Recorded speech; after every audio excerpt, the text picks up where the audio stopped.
പലപ്പോഴും കോളേജ് റീയൂണിയനുകൾ അതുപോലെ തന്നെ കോളേജുകളെന്ന് മാത്രമല്ല സ്കൂളുകളിലെ ആയാലും പഴയ കാലത്തെ ഒരു കൂട്ടായ്മ, പഴയ ഓരോ വർഷങ്ങളിൽ പഠിച്ചവരുടെ കൂട്ടായ്മ ഉണ്ടാക്കുക എന്ന് പറയുന്നത് വളരെ വലിയ ഒരു നല്ല കാര്യമായിട്ടാണ് കാണുന്നത്. ആ ഒരു കൂട്ടായ്മയിലൂടെ നല്ല രീതിയിൽ മുന്നോട്ട് പോകുന്ന ഒരുപാട് സൗഹൃദ കൂട്ടായ്മകളുണ്ട്. അത്തരത്തിലൊരു സൗഹൃദ കൂട്ടായ്മയാണ് കൊല്ലം ഫാത്തിമ മാതാ കോളേജിലെ സുരേഷ് ഗോപി പഠിച്ച ആ കോളേജ് ബാച്ചിലെ, സുരേഷ് ഗോപിക്കൊപ്പം എൻ കെ പ്രേമചന്ദ്രനും പഠിച്ച ആ കോളേജ് ബാച്ചിൻ്റെ കൂട്ടായ്മ എന്ന് മനസ്സിലാക്കണം. കാരണം കോളേജ് കാലത്തെ ഒരുപാട് ചിത്രങ്ങൾ തപ്പിയെടുത്ത് ആ ചിത്രങ്ങളിലൂടെ തങ്ങളുടെ സ്നേഹം, സുരേഷ് ഗോപി ഞങ്ങൾക്ക് എത്ര പ്രിയപ്പെട്ടവനായിരുന്നു, സുരേഷ് ഗോപിയും പ്രേമചന്ദ്രനും രാജ്യത്തിൻ്റെ ഭരണസാരഥ്യത്തിലേക്ക് തലപ്പത്തേക്ക് വരുമ്പോൾ അത് തങ്ങൾക്ക് എത്രത്തോളം സന്തോഷം നൽകുന്നു എന്നതൊക്കെ പങ്കുവെക്കുകയായിരുന്നു ആ കോളേജ് ബാച്ചിലുള്ള സുഹൃത്തുക്കൾ. കൊല്ലത്തെ കോളേജ് സുഹൃത്തുക്കൾ സുരേഷ് ഗോപിയുടെ സത്യപ്രതിജ്ഞ ആഘോഷമാക്കിയതിന് പിന്നാലെ ആ സൗഹൃദത്തിൻ്റെ കൂട്ടായ്മയുടെ കൂടുതൽ വിവരങ്ങളാണ് പുറത്തു വരുന്നത്. പ്രത്യേകിച്ചും സുരേഷ് ഗോപിയെ പോലുള്ള ഒരാളുടെ കോളേജ് പഠിച്ച സമയത്തെ കഥകളൊക്കെ കേൾക്കാൻ അദ്ദേഹത്തിൻ്റെ ആരാധകർക്കൊക്കെ ഒത്തിരി ഇഷ്ടമാണ്. അതുകൊണ്ട് തന്നെ ആ ഓർമ്മകൾക്ക് വല്ലാത്ത മധുരമുണ്ട്.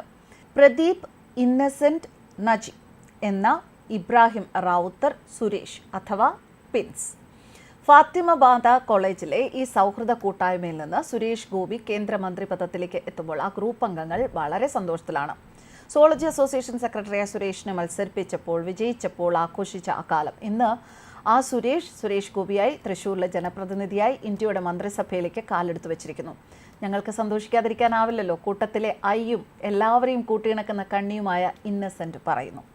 ഫാത്തിമ മാതാ കോളേജിലെ പ്രീ ഡിഗ്രി കാലത്ത് തുടങ്ങിയതാണ് ഈ സൗഹൃദം. ബിരുദ പഠന കാലത്ത് അതൊന്നുകൂടി സ്ട്രോങ് ആയി. അന്നത്തെ സൗഹൃദം 50 വർഷങ്ങൾ കഴിഞ്ഞിട്ടും മുറിയാതെ കൊണ്ട് നടക്കുന്ന ഒരു കൂട്ടായ്മയാണ്. കൂട്ടത്തിൽ സുരേഷ് ഗോപി സിനിമാ താരമായും രാഷ്ട്രീയ താരമായും ഒക്കെ മാറിയെങ്കിലും ഇന്നും അന്നും അളിയ എന്ന് നീട്ടി വിളിക്കുന്ന ഒരു സ്നേഹമുണ്ട്. എപ്പോഴും എവിടെയായാലും വിളിക്കുന്ന കരുതലുണ്ട്. കൂട്ടത്തിൽ പ്രദീപ് അമേരിക്കയിലാണ്.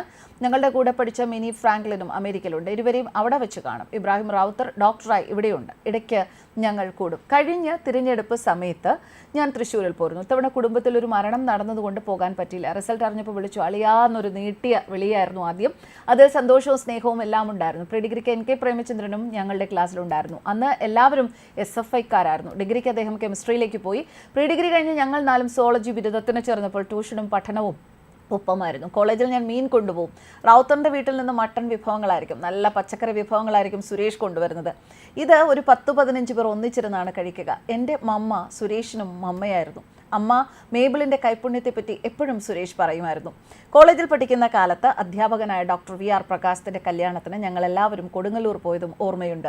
പിന്നീട് ഫിഷറീസ് ഡയറക്ടറായ മാത്യൂസും അന്നൊപ്പമുണ്ടായിരുന്നു. ഈ സൗഹൃദങ്ങളും ആ കാലത്തെ ഓർമ്മകളും സൂക്ഷിച്ചു വെച്ച് എല്ലാവരെയും കൂട്ടിയിണക്കുന്ന ഒരു കണ്ണി കൂടിയാണ് ഇന്നസെൻറ്റ്. അതുകൊണ്ട് തന്നെ സുരേഷ് ഗോപിയുടെ മകളുടെ കല്യാണത്തിന് കൊല്ലത്തെ സുഹൃത്തുക്കളെ ക്ഷണിക്കാനുള്ള ചുമതലയും ഇന്നസെൻറ്റിനായിരുന്നു. മക്കളുടെ കല്യാണത്തിനും അങ്ങോട്ടും ഇങ്ങോട്ടും ആദ്യാവസാനക്കാരായി ഈ കൂട്ടായ്മ ഉണ്ടായിരുന്നു. ഒന്നിച്ചു പഠിക്കുമ്പോൾ ഞങ്ങളെ പഠിപ്പിക്കുക എന്ന ജോലിയും സുരേഷിൻ്റെതായിരുന്നു.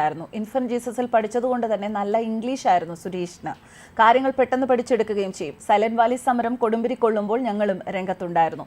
ഒരു ജീപ്പ് ജാഥ നടത്തി അന്ന് ഞങ്ങൾ. പരിസ്ഥിതി പ്രശ്നങ്ങളെല്ലാം കൃത്യമായ കാഴ്ചപ്പാടുണ്ടായിരുന്നു സുരേഷിന്. അതിന് ഒരു മന്ത്രിയായി തീരുമാനങ്ങൾ എടുക്കുമ്പോഴും കാണുമെന്ന് കരുതുന്നു എന്നാണ് ഇന്നസെൻ്റ് എന്ന സുഹൃത്ത് പറയുന്നത്. ചക്കപ്പഴം എന്നൊരു കയ്യെഴുത്ത് പത്രവും ഞങ്ങൾ നടത്തിയിരുന്നു. ഞങ്ങൾ 4 പേരായിരുന്നു പത്രാധിപ സമിതി അംഗങ്ങൾ. പത്രം സിനിമയുടെ ഷൂട്ടിംഗ് സമയത്ത് സുരേഷ് ചോദിച്ചിരുന്നു ആ പത്രം കയ്യിലുണ്ടോ എന്ന്. എനിക്കിതൊക്കെ ഇങ്ങനെ സൂക്ഷിച്ചു വെക്കുന്ന ശീലമുണ്ട്. പഴയകാല ഫോട്ടോകളും. അത് ഇങ്ങനെയൊരു ആവശ്യത്തിന് വേണ്ടി വരുമെന്ന് ഒരിക്കലും കരുതിയിരുന്നില്ല. കയ്യിലെ ശേഖരങ്ങൾ കാണിച്ച് ഇന്നസെൻറ്റ് പറഞ്ഞു. ഇങ്ങനെയാണ് ചില കൂട്ടായ്മകളിൽ നിന്ന് നമ്മുടെ സുഹൃത്തുക്കൾ വളരെ പ്രശസ്തമായ പദവിയിലേക്കും അംഗീകാരങ്ങളിലേക്കും നടന്നു കയറുമ്പോൾ അത് കണ്ട് സന്തോഷിക്കുന്ന ആ കുട്ടിക്കാലത്തെ കൂട്ടുകാരായി മാറുകയാണ് അവരും. News desk കർമാനസ്.